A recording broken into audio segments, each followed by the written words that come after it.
Tuhan. Shalom. Selamat pagi.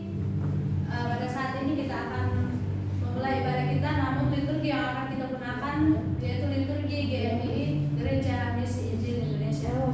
Namun sebelum kita mulai ibadah kita, saya ajak jemaat Tuhan kita mengambil saat teduh dimulai.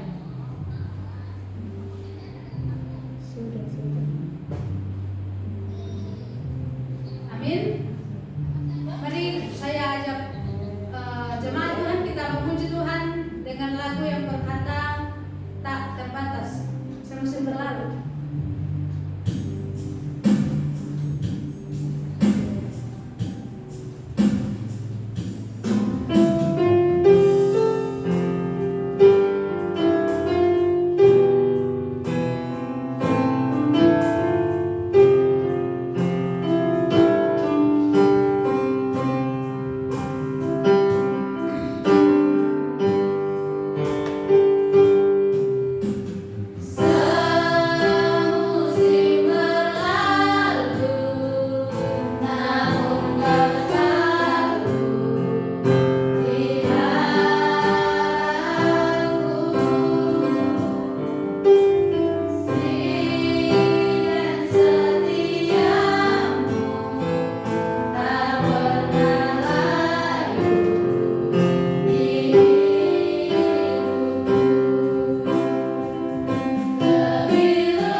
yang rapi tersusun dan diikat menjadi satu oleh pelayanan semua bagiannya sesuai dengan kadar pekerjaan tiap-tiap anggota menerima pertumbuhannya dan membangun dirinya dalam kasih. Kita akan masuk dalam pengakuan iman rasuli. Jemaat Tuhan dipersilakan berdiri. Sebagai orang percaya, mari kita bersama-sama mengikrarkan pengakuan iman rasuli yang berbunyi sebagai berikut. Aku percaya kepada Allah, Bapa yang Maha Kuasa, Khalik langit dan bumi, dan kepada Yesus Kristus, Anaknya yang tunggal Tuhan kita, yang dikandung daripada Roh Kudus, lahir dari anak darah Maria, yang menderita sengsara di bawah pemerintahan Pontius Pilatus, disalibkan, mati dan dikuburkan, turun ke dalam kerajaan maut. Pada hari yang ketiga, bangkit pula dari antara orang mati, naik ke surga, duduk di sebelah kanan Allah, Bapa yang Maha Kuasa, dan dari sana Ia akan datang untuk menghakimi orang hidup dan yang mati. Aku percaya kepada Roh Kudus, gereja yang kudus dan am, persekutuan orang kudus, pengampunan dosa, kebangkitan lagi dan hidup yang kekal. Amin. Selamat dulu sekali. Kita akan masuk dalam warga jemaat yang akan memberi pujian minggu depan oleh saudari Fitri dan pengkhotbahnya yaitu saudari Yusmiat. Amin. Pada saat ini kita akan masuk dalam doa syafaat. Olehnya itu mungkin ada pokok-pokok doa dari Bapak Ibu saudara-saudari. Jika tidak ada, mari kita berdoa bersama-sama. Kita berdoa. Bapa kami yang bertahta di dalam kerajaan surga, pada pagi hari ini Tuhan, hari yang dimana Tuhan telah kuduskan bagi kami umat yang percaya kepada Tuhan, kami datang kepada Tuhan beribadah bersekutu, memuji, memuliakan Engkau. Biarlah ibadah yang kami lakukan pada hari ini Tuhan berkenan di hadapan Tuhan. Kami mengucap syukur Tuhan atas segala kebaikan rahmat-Mu Tuhan, anugerah-Mu Tuhan yang senantiasa Tuhan curahkan di dalam kehidupan kami, di dalam kami menjalani kehidupan kami, meskipun silih berganti suka dan duka kami alami dalam kehidupan kami. Namun Tuhan tetap setia, Tuhan senantiasa menolong kami, Tuhan senantiasa mengangkat kami ya Tuhan. Terima kasih Tuhan atas segala penyertaan-Mu Tuhan. Terima kasih atas segala berkat-berkat yang Tuhan curahkan dalam kehidupan kami. Terima kasih atas kekuatan, kesehatan, nafas kehidupan yang Tuhan masih percayakan kepada kami pada saat ini, sehingga kami boleh ada di tempat ini Tuhan. Kami boleh berkumpul di tempat ini, boleh memuji, memuliakan Engkau. Bapa di dalam kerajaan surga bersama dengan jemaat-Mu pada saat ini, kami datang kepada-Mu Tuhan. Kami membawa seluruh pergumulan kami. Kami berdoa untuk jemaat-Mu yang pada saat ini dalam kelemahan tubuh. Tuhan, kami datang kepada Tuhan.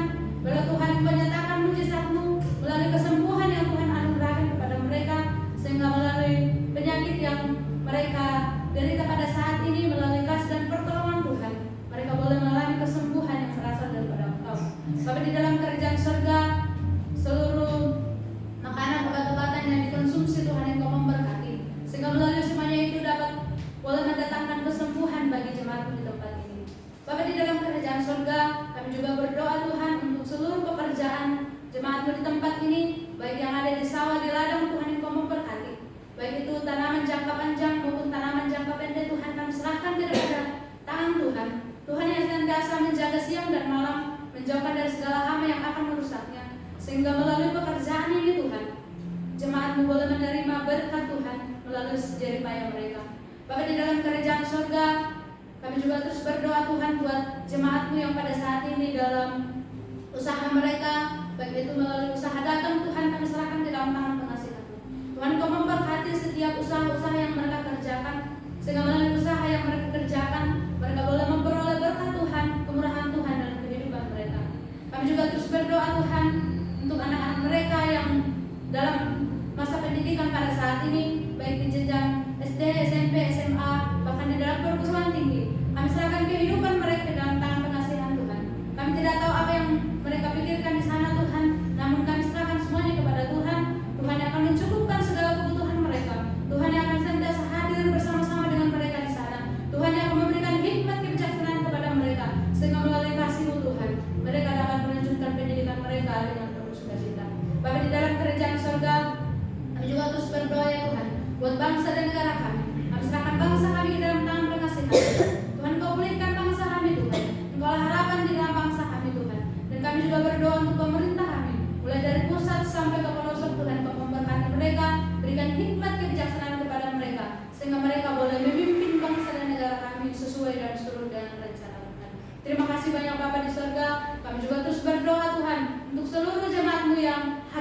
saat ini.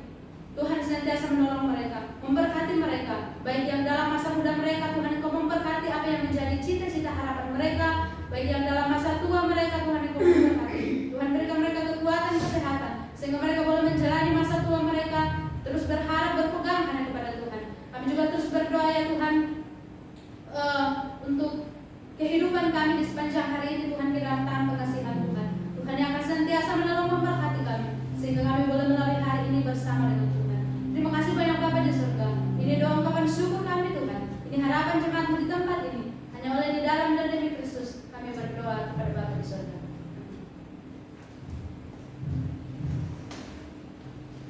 Kita akan masuk dalam pembacaan bermazmur.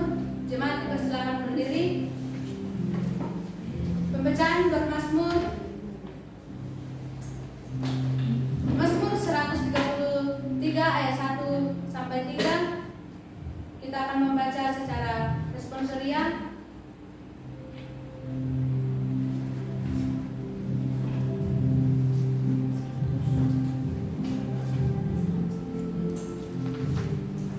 Mazmur 133 ayat 1 sampai 3.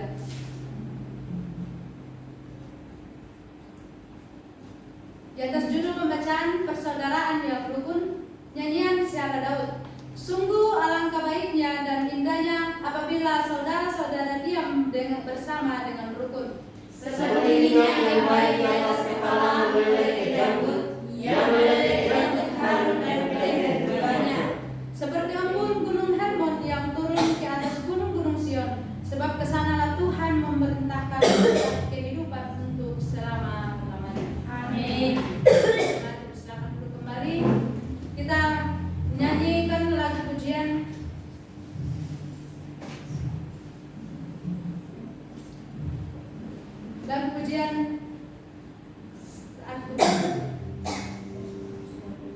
segala puji syukur.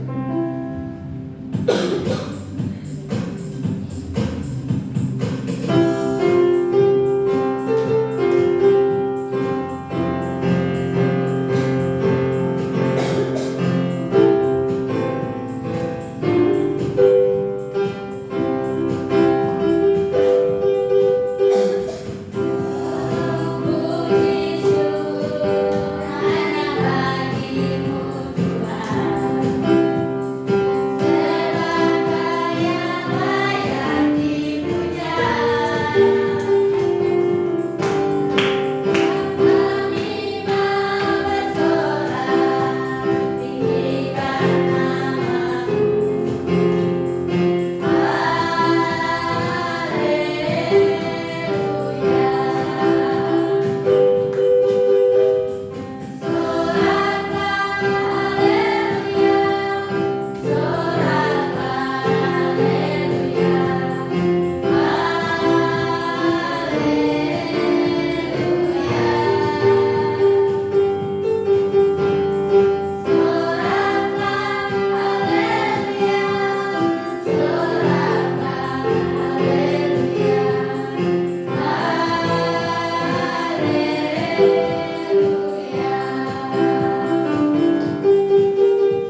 Layak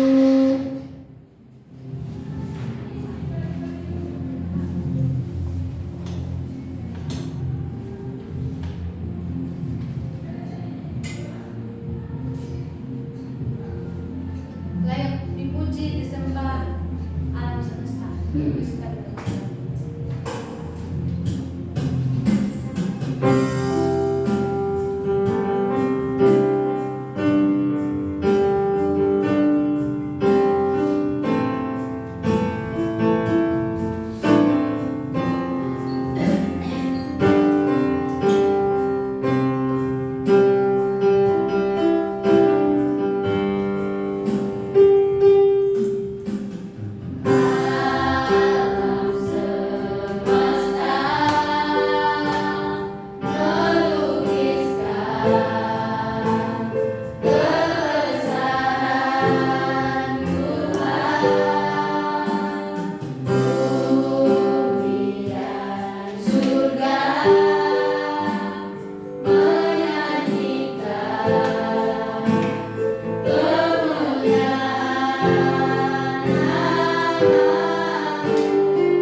Berkati hamba-Mu yang akan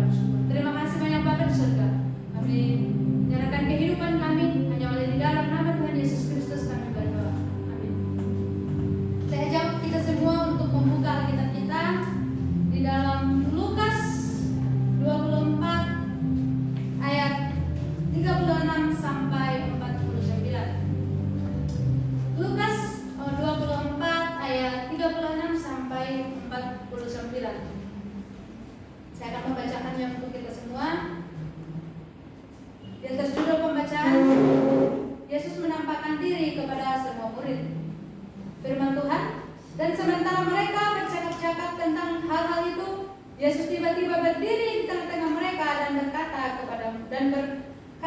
kepada mereka, damai sejahtera bagi kamu. Mereka terkejut dan takut dan menyangka bahwa mereka melihat hantu. Akan tetapi ia berkata kepada mereka, mengapa kamu terkejut dan apa sebabnya timbul keraguan-keraguan di dalam hati kamu? Lihatlah tanganku dan kakiku, aku sendirilah ini. Rabalah aku dan lihatlah, karena hantu tidak ada daging dan tulangnya, seperti yang kamu lihat ada padaku. Sambil berkata demikian, ia memperlihatkan tangan dan kakinya kepada mereka. Dan ketika mereka belum percaya karena girangnya dan masih heran, berkatalah ia kepada mereka, adakah padamu makanan di sini? Lalu mereka memberikan kepadanya sepotong ikan goreng. Ia mengambilnya dan memakannya di depan mata mereka. Ia berkata kepada mereka, inilah perkataanku yang telah kukatakan kepadamu ketika aku masih bersama-sama dengan kamu, yakni bahwa harus digenapi semua yang ada tertulis tentang aku dalam kitab Taurat Musa dan kitab Nabi-Nabi dan kitab Mazmur. Lalu ia membuka pikiran mereka sehingga mereka mengerti kitab suci. Katanya kepada mereka, ada tertulis demikian, Mesias harus menderita dan bangkit dari antara orang mati pada hari yang ketiga, dan lagi dalam namanya berita tentang pertobatan dan pengampunan dosa harus disampaikan kepada segala bangsa mulai dari Yerusalem. Kamu adalah saksi dari sebaya ini. Dan aku akan mengirim kepadamu apa yang dijanjikan Bapakku, tetapi kamu harus tinggal di kota ini sampai kamu diperlengkapi dengan kekuasaan dari tempat ini. Bapak Ibu jemaat yang sama dikasihi Tuhan, tema kita pada hari ini yaitu perjumpaan yang membawa perubahan. Perjumpaan yang membawa perubahan. Kata perjumpaan dalam bahasa Ibrani-nya yaitu serupang. Tuhan Yesus di sini dia berjumpa atau dia mengalami perjumpaan bersama dengan murid-muridnya di jalan ke Emmaus. Namun pembacaan kita pada saat ini secara manusia atau secara logika ya. Secara logika kalau kita memahami orang yang sudah meninggal itu tidak dapat bangkit ataupun hidup kembali. Karena semua organ-organ yang ada di dalam tubuhnya tidak berfungsi lagi. Namun hal seperti ini tidak berlaku bagi Tuhan Yesus yang dimana setelah kematiannya dia bangkit kembali pada hari yang ketiga setelah kematiannya. Dan dia beberapa kali menampakkan diri kepada murid-muridnya pada saat itu. Melalui penampakannya, ia mau menyatakan bahwa dia benar-benar bangkit dari kuasa maut dan maut telah dikalahkannya, yang membuktikan bahwa maut tidak berkuasa lagi atas dia. Hal ini sebelumnya melalui kebangkitan Yesus telah dikatakannya pada saat dia masih bersama-sama dengan murid-muridnya, pada saat itu bahwa dia akan bangkit dari antara orang mati. Bapak Ibu jemaat Tuhan, melalui pembacaan kita pada pagi ini yang dimana bercerita mengenai penampakan Yesus kepada semua muridnya. Setelah sebelumnya ia telah menampakkan diri kepada dua orang murid yang sedang menuju ke Emmaus, yang dimana pada saat itu sedang mempercakapkan mengenai penampakan Tuhan Yesus. Penampakan di jalan ke Emmaus itu, di mana Tuhan Yesus tiba-tiba berdiri di tengah-tengah mereka dan berkata, damai sejahtera bagi kamu. Damai sejahtera bagi kamu. Salam hangat yang disampaikan oleh Tuhan Yesus ini membuat murid-muridnya takut dan terkejut, dan mereka menyangka bahwa mereka melihat hantu karena mereka tidak tahu kapan ia datang. Perjumpaan yang dialami oleh murid-murid dengan Tuhan Yesus pada saat itu membuat murid-murid terkejut dan merasa takut.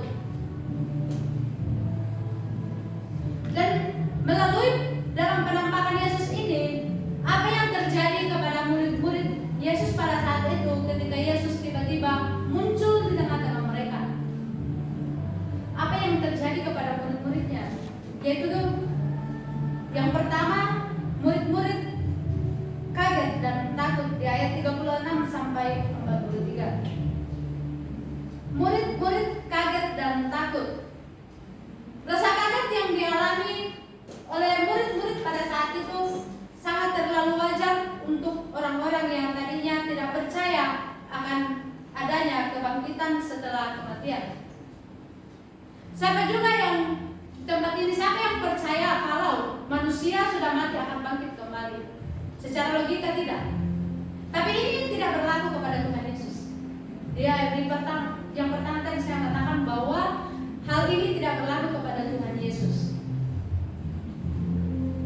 Lepas dari rasa kaget oleh karena kebangkitan Yesus itu juga membawa sukacita serta harapan yang sangat besar kepada murid-muridnya. Harapan mereka menjadi pulih kembali, yang dimana sebelumnya harapan itu telah punah karena kematian Yesus. Harapan mereka telah punah karena kematian Yesus, seorang raja yang selalu bersama-sama dengan mereka telah mati. Namun kebangkitan Yesus membawa perubahan yang sangat luar biasa dalam kehidupan para murid. Kebangkitan Yesus membawa perubahan yang sangat luar biasa dalam kehidupan para murid pada saat itu. Karena di balik rasa takut yang dialami oleh murid-murid pada saat itu, ada sukacita yang menanti mereka melalui kebangkitan Yesus yang membawa perubahan serta sukacita yang sangat besar oleh karena kebangkitannya, maka akan membuktikan bahwa Yesus adalah Tuhan dan Mesias. Kematian dan kebangkitan Yesus membuktikan bahwa Dia adalah Tuhan dan Mesias yang berkuasa dalam kehidupan orang-orang yang percaya kepadanya. Bapak Ibu, saudara-saudari yang sama dikasihi Tuhan, setelah kematian Tuhan Yesus pada saat itu, sukacita murid-murid telah punah dan seakan-akan mereka tidak ada harapan lagi. Namun kematian itu membawa harapan, karena Yesus tidak hanya mati dengan sia-sia, tetapi melalui kematiannya dia juga telah menghapuskan dosa manusia dan mengalami kebangkitan melalui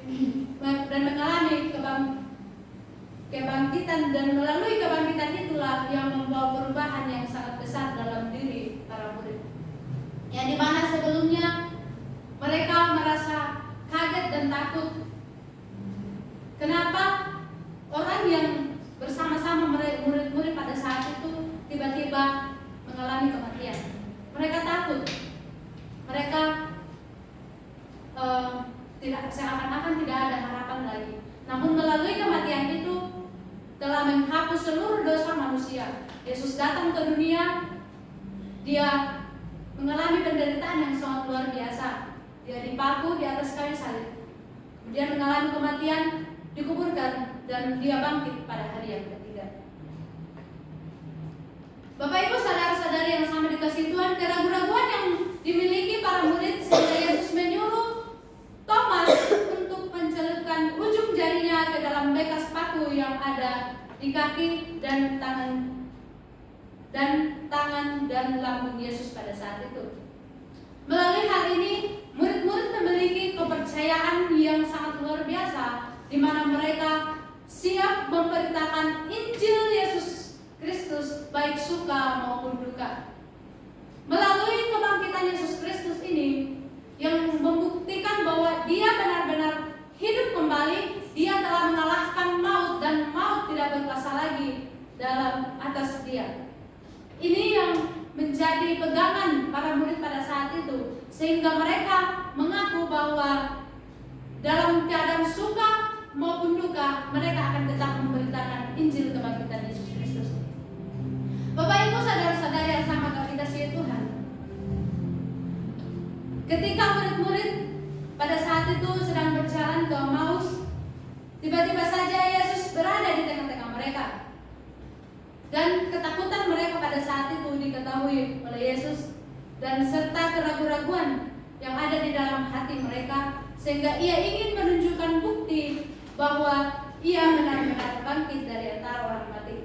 Ia pun menunjukkan tangan dan kakinya, serta meminta mereka untuk merabanya, supaya murid-murid tahu dan percaya bahwa ia adalah Tuhan Yesus, guru mereka bukan hantu. Melalui penampakan ini Yesus mau membuka hati dan pikiran murid-murid bahwa guru yang selama ini mereka ikuti telah bangkit kembali, telah hidup kembali, telah mengalahkan maut, dan maut tidak berkuasa lagi atas dia. Olehnya itu, untuk lebih meyakinkan para murid, Tuhan Yesus kemudian meminta makanan kepada mereka untuk dimakan, dan mereka memberikannya sepotong ikan, dan ia memakannya di depan mata mereka. Hal inilah yang menunjukkan bahwa tubuhnya benar-benar nyata dan tidak sama dengan hantu yang tidak dapat makan dan merasakan apa-apa. Melalui ini juga membuktikan bahwa Tuhan Yesus benar-benar hidup kembali. Yang kedua, berita mengenai kematian dan kebangkitan Yesus telah ada dalam nubuatan. Di dalam ayat 44 sampai 47, berita mengenai kematian dan kebangkitan Yesus telah ada dalam nubuatan.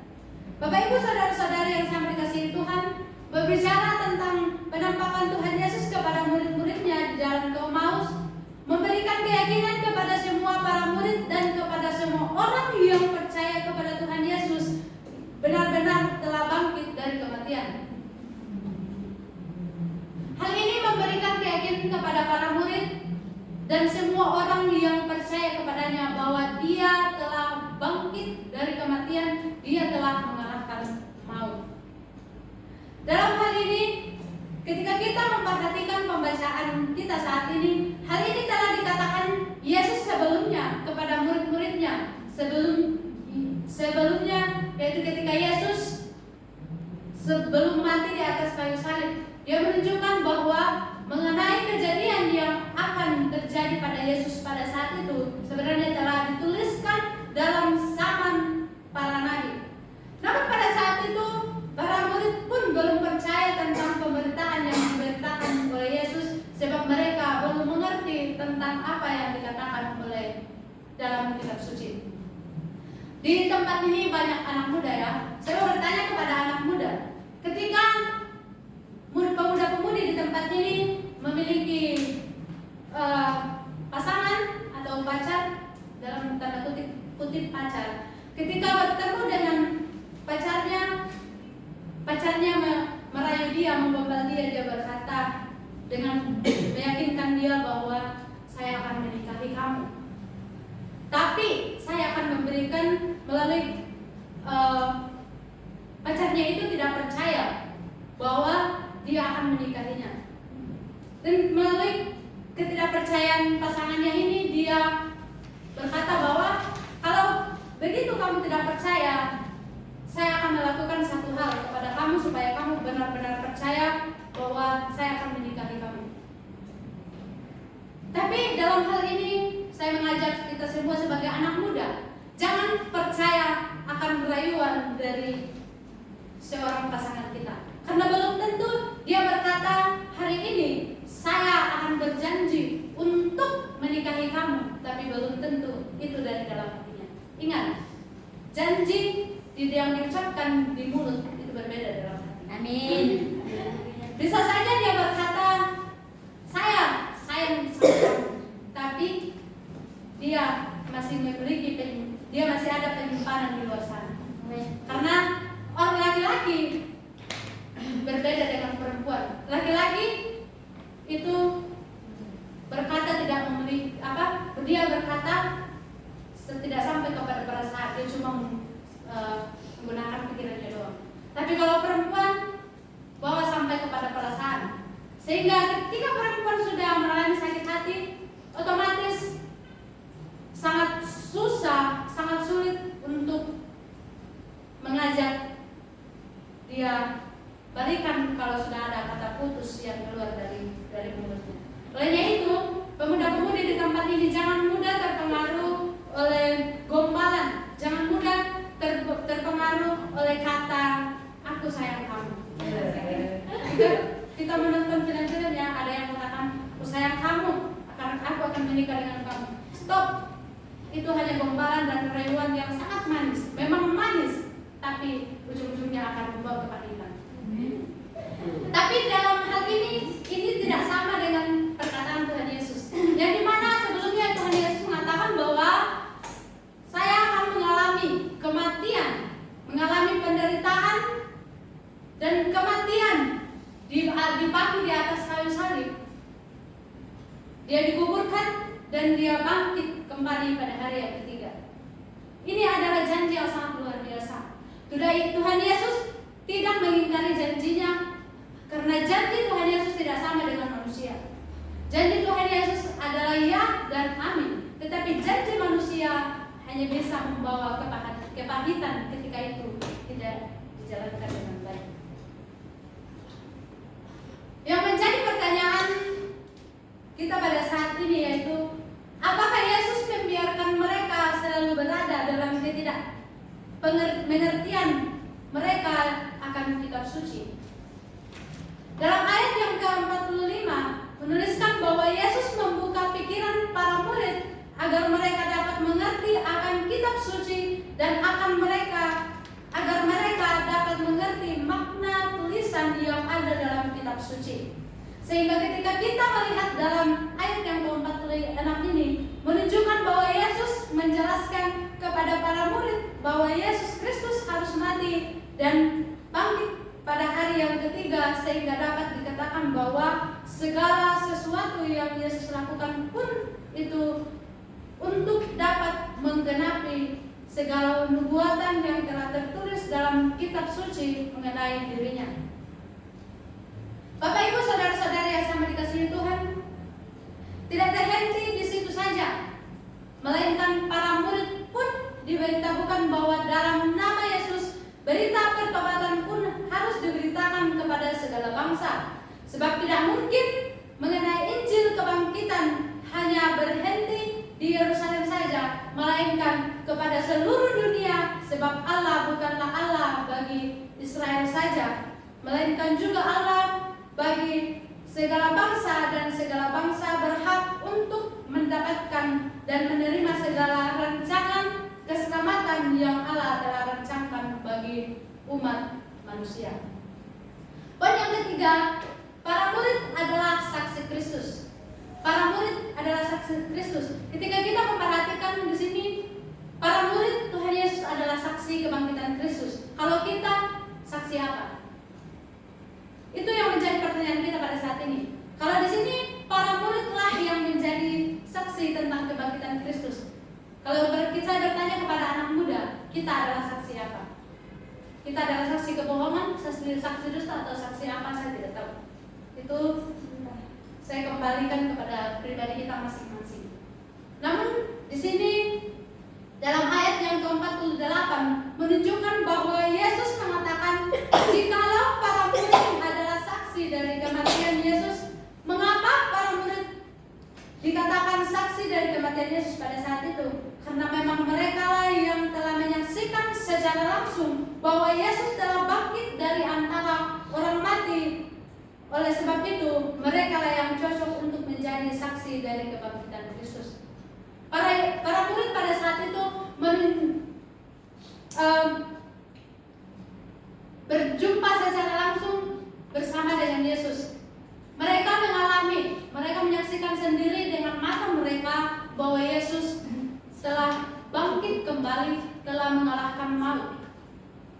Olehnya itu mereka yang menjadi saksi kebangkitan Kristus pada saat itu. Dan Yesus mau supaya pemberitaan Injil tidak sampai di Yerusalem saja, namun pemberitaan Injil harus sampai kepada seluruh dunia.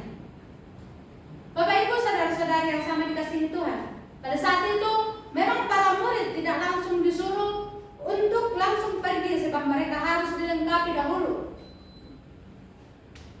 Yang dimaksud di sini adalah bahwa mereka harus menanti turunnya Roh Kudus yang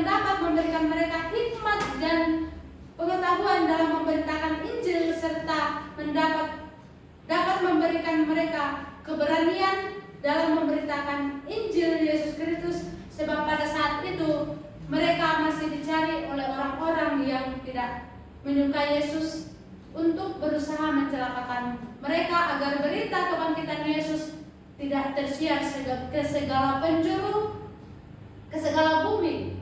Oleh sebab itu, mereka membutuhkan keberanian agar mereka tidak takut-takut dalam memberitakan kebangkitan Kristus. Tuhan Yesus pada saat itu tidak menyuruh murid-muridnya untuk langsung pergi memberitakan Injil, tidak. Tuhan Yesus mengatakan kepada mereka, kamu harus tinggal di sini sampai Roh Kudus turun ke atas kamu, supaya melalui keberanian, kekuatan, dan pimpinan daripada Roh Kudus, kamu dapat memberitakan Injil kebangkitan Kristus mulai dari Yerusalem sampai ke ujung bumi. Murid-murid menjadi saksi Kristus. Pada saat ini ketika kita juga sudah menerima Yesus sebagai Tuhan dan Juru Selamat kita juga harus memberitakan Injil kebangkitan Kristus kepada semua orang yang belum percaya. Jangan kita menyimpannya sendiri, tapi kita harus memberitakan Injil kebangkitan Kristus itu kepada semua orang yang belum percaya kepada Yesus Kristus. Jadi sebagai orang yang percaya, zaman sekarang sudah sepatutnya kita dapat bersyukur bahwa Yesus Kristus telah bangkit dari antara orang mati. Itu bukan berita yang palsu, melainkan banyak para murid yang telah menjadi saksi dari kebangkitan Yesus Kristus sendiri. Oleh sebab itu, kita harus percaya kepada Kristus. Selain daripada itu, melalui kematian dan kebangkitan Yesus juga dapat membuktikan bahwa Yesus adalah Tuhan, sebab dalam dunia ini tidak ada yang telah bangkit dari kematian dengan kuasanya sendiri kecuali Yesus Kristus. Manusia yang mati dalam dunia ini itu tidak dapat bangkit kembali. Namun hal ini tidak berlaku bagi Tuhan Yesus Kristus. Dan hal ini juga kita harus melalui hal ini kita harus menjadi saksi dari kebangkitan Yesus supaya banyak bangsa dapat percaya dan diselamatkan. Melalui pemberitaan Injil yang disampaikan oleh murid-murid Tuhan Yesus kepada mulai dari Yerusalem sampai ke ujung bumi, dan kita pun sudah menerimanya, kita juga harus membagikannya, kita juga harus memberitakannya, menjadi saksi kebangkitan Kristus kepada orang-orang yang belum percaya dan dengan sungguh-sungguh bahwa Yesus adalah Tuhan dan Juru Selamat. Kita harus meyakinkan mereka melalui apa yang kita alami pada saat ini. Melalui kuasa kebangkitan Kristus lah kita dapat memberitakan Injil kebangkitan Kristus kepada orang-orang yang belum percaya, supaya semua orang bisa percaya kepada Yesus Kristus dan bisa diselamatkan. Amin untuk kebenaran firman Tuhan.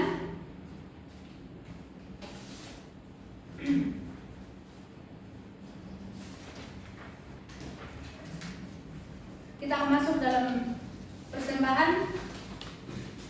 Namun sebelum itu, mari kita bersama-sama berdoa. Bapa kami di dalam kerajaan surga, kami bersyukur kepada Tuhan. Kami boleh mendengarkan kebenaran firman-Mu pada saat ini.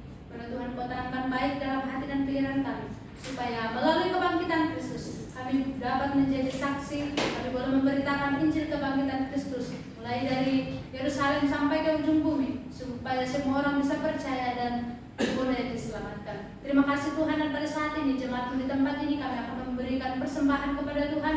Tuhan, biarlah melalui persembahan yang kami berikan boleh berbau harum di hadapan Tuhan. Terima kasih banyak Bapa di surga. Hanya oleh di dalam nama Tuhan Yesus Kristus kami berdoa. Amin. Kita akan memberikan persembahan kita dengan diiringi pujian Bila Topan Keras Melanda Hidupku.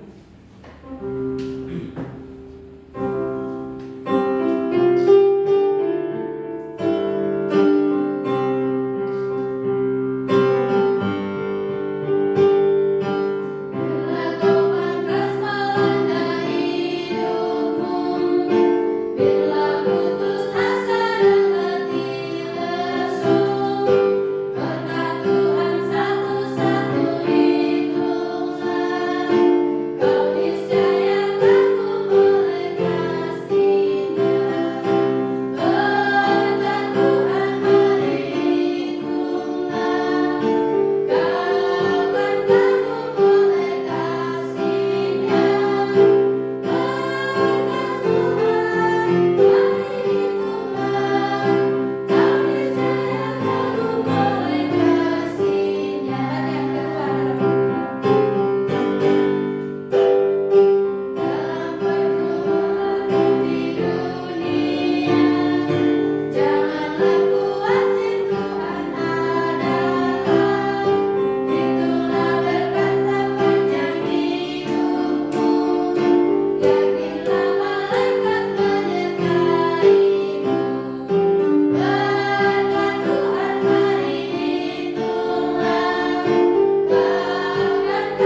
Jemaat Tuhan dipersilakan berdiri. Kita menyanyi Jadikanlah Kami Satu. Silakan berdiri.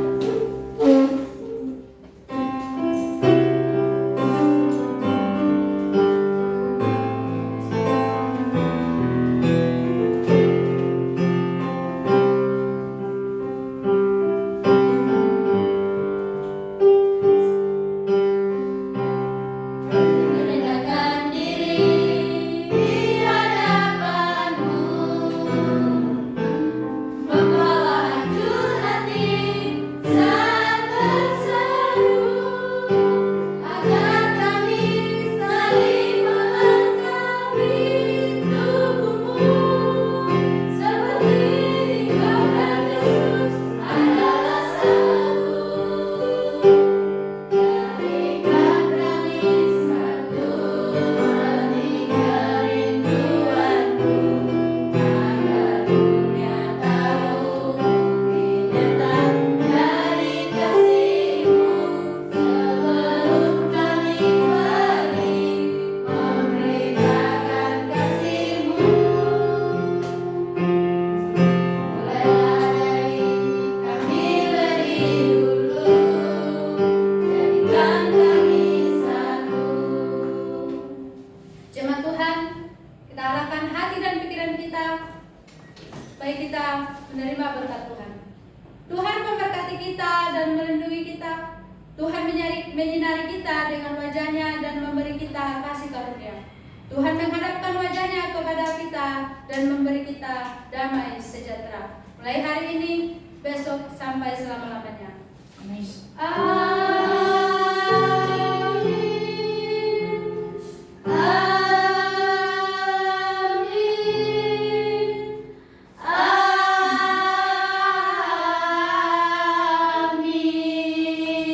Jemaat Tuhan, dipersilakan duduk kembali.